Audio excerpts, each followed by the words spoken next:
ይህ አዋሬ ተረክ ነው። በአዋሬ ተረክ በሳምንት 3 ቀናት ያክል ማለትም ማክሰኞ፣ ሐሙስና ቅዳሜ የተመረጡ ክላሲካል የኢትዮጵያ ስነ ጽሑፍ ሥራዎች ይቀርቡበታል። ለማንበብ ጊዜ ላጠራችሁ ምርጥ ትረካዎችን ከአዋሬ ተረክ።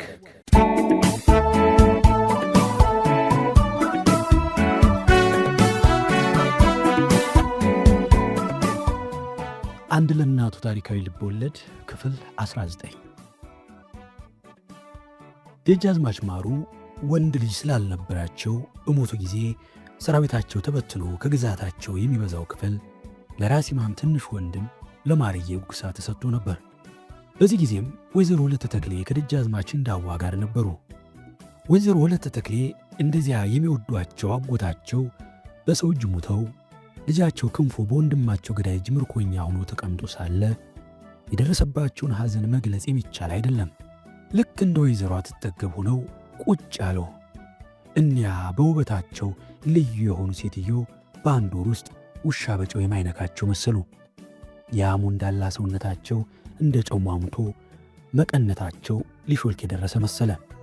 አንድ ቀን እንደ ልማዳቸው በቤት ውስጥ ቁጭ ብለው ሲያለቅሱ ደጃች እንዳዋ በታዛ ሆነው ያዳምጧቸው ነበር። ወይዘሮ ወለተ ተክሌ ሲያለቅሱ የገጠሙት ግጥም እንደሚከተለው ነበር። ወይ ልጄ ወይ ክንፉ ሕፃኑ ምርኮኛ፣ አባትህ አያውቅህ እናትህ ብቸኛ፣ ማንን ልኬ ላውጣ ተወደቅህበቱ፣ ማሩ እንደሆን ሞቷል ምትመካበቱ። ወይ ደጃዝማች ማሩ አባቴ ጌታዬ፣ የልቤ መጽናኛ መመኪያ ጋሻዬ፣ ራኝ እንጂ ልምጣ መንገድህን አይቼ፣ ምን ሕይወት ሊኖረኝ አንተን ተለይቼ። አንተ በሰው እጅ ሙተ ክንፉና ግዛትህ ወድቀው በጠላት እጅ፣ ደምህ መና ቀርቶ እህል በላለሁ ግብዝ ነው የሰው ልጅ። አንተ ወልደ ተክሌ ሴትነቱን ወስደ ስጠኝ ወንድነቱን፣ ሴትነት ነውና ያሳጣኝ ብልሃቱን። ወየው እኔ ጉዷ የሌለኝ ረፍት፣ እሞላቀቃለሁ ነኝ ብዬ እመቤት። ማሩ መሬት ገብቶ ክንፉም ወህኒ ቤት፣ ጌታው ደጃች ማሩ ፋሲካና መስቀል መጡ መሰለኝ፣ ግን እኔም አልቆየህ አንተም አትጥራኝ። ወይ ጌታዬ ማሩ ወለላው አባቴ፣ እንዴት ትታዘበኝ ደምህ መና ሆኖ እህል በመብላቴ። ቢገድልም ቢሞትም ያውን ያለኝን ልጅ እንዳልክልህ፣ እሱም በጠላት እጅ ወድቆ ቀረብህ። እንግዲህ ጌታዬ ምን ሰው ሊታዘዘኝ ማንስ ሰው ሊለኝ፣ ሞት እንኳን ርካሹ አልመጣም ሲለኝ። ደጃዝማች እንዳዋ በዚህና በየቀኑ በሚነገረው የወለተ ተክሌ ግጥምና ለቅሶ ረፍት ከማጣታቸው በላይ ደጃዝማች ማሩ አመቻ ብቻ ሳይሆን የልብ ወዳጃቸው፣ ተማራኪው ክንፉም በሕፃንነቱ ወስደው ያሳደጉት ልጅ የልጃቸው ወንድም በመሆኑ በዚህ ጉዳይ መግባቱ ተራ በሆነ የሴት ልቅሶ ከመገፋፋትና ሴት የላቀው ሞት አይፈራም ከሚባለው ምሳሌ እጅግ የራቀ ተገቢ ቁም ነገር ሆኖ ታያቸው። ስለዚህ ብዙ ጊዜ ሳያጠፉ ሰራዊታቸውን አስከትለው ደጃዝማች ማሩን ወደ ገደሏቸውና ክንፉን በምርኮ ይዘው ወደ ወሰዱት ወደ ዋግሹም ክንፉ ግዛት ዘመቱ። ከዚያም በቀላል ጦርነት ዋግሹም ክንፉን ገድለው ክንፉ ኃይሉን ከስራት አስለቅቀው ተመለሱ።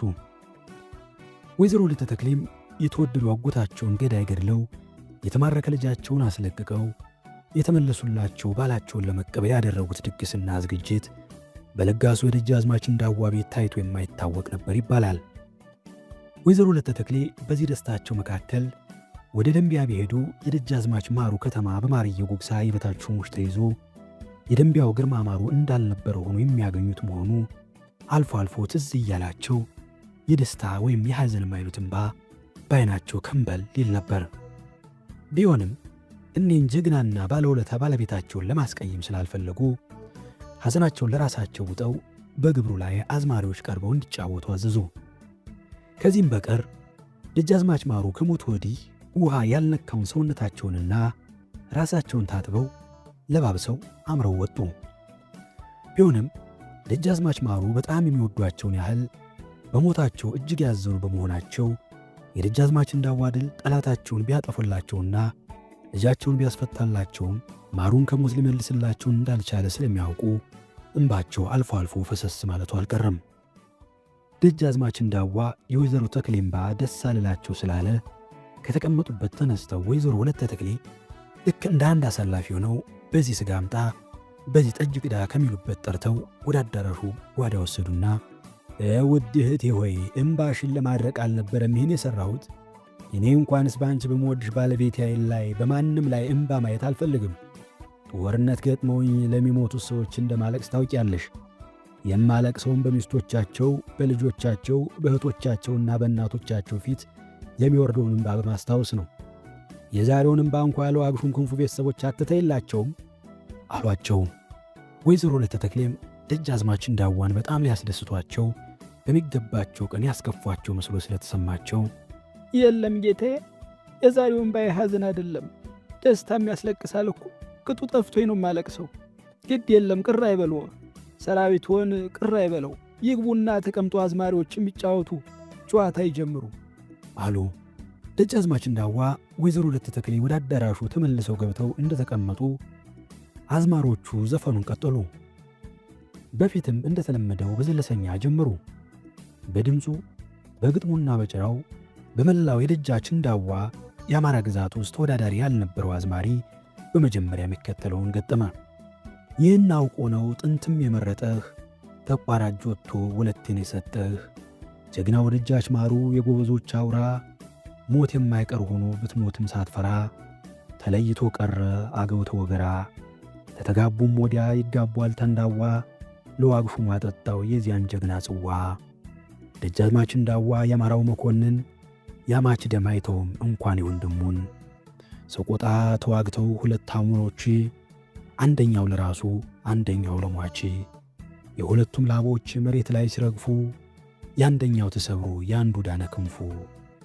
ከዚህ ቀጥሎ ደግሞ ሌላው አዝማሪ የሚከተለውን በመዲና ገጠመ። ደጃች ማሩ ተኝተው ደጃች እንዳዋ ሲያሟቸው፣ አንዴ ተነስተው ባየናቸው አመቻለሁ ሲሏቸው፣ ያማሩ ግዛት የዚያ አጅሬ ሊዋጥ ነው አሉ በጫካ አውሬ። ምን ነው ሰው ወፍ በሆነ በክንፉ በሮ በዳነ፣ ደጃች ማሩ አሞራው ማነ ሞተ የሚለው፣ ራሱን ነው እንጂ ያላቀና ክንፉማ ይበራል ገና። በዚህ ሁኔታ እየተዘመረ እንደቆየ ወይዘሮ ወለተ ተክሌ ደጃዝማች እንዳዋ ወደ ተቀመጡበት ሄደው በጎናቸው ተቀምጠው ጥቂት ቆዩና የሚከተለውን ግጥም መጀመሪያ ለዘመረው ድምፀ መልካም አዝማሪ ነገሩት። በጎንደር በደንቢያ አደራ ይወራ፣ በጎጃም በሸዋ አደራ ይወራ፣ በትግሬ በወሎ አደራ ይወራ፣ እስተ ዛሬ ድረስ የሠራሁት ሥራ፣ ማሩ አባቴ ሞቶ ርስቱ ዘር ጠፍቶኝ እንዳይቀር፣ ዘመዶችን ሁሉ ስቆጥር ሳስቆጥር፣ ተመካከሉ ላይ ተገለጠ ጉዴ፣ ያን ደጃች እንዳዋን ባልብዬ መውደዴ። እስተ ዛሬ ድረስ ኖር ባል ያልሁት የእናት ልጅ ወንድሜ ሆነና አገኘሁት። አልጣሽ እናቴ ዛሬ ስተገረሚ፣ ወንድ ልጅ ኖሮሻል ሳታምጭ ሳትደክሚ። ደጃዝማች እንዳዋ የእናት ልጅ ወንድሜ፣ በላሁን ልንገርህ ምዬ ተፈጥሜ።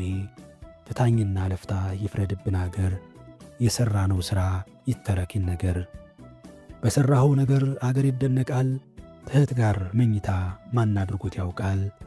አላስደስት ብሎኝ እንዳዋ ብሎ ስምን ለመለወጥ በሐሳብ ስደክም፣ ሌላ ስም ፈልጌ ላገኝ ስላልቻልኩ ይኸው ብያሃለው ወንድም አገኘው።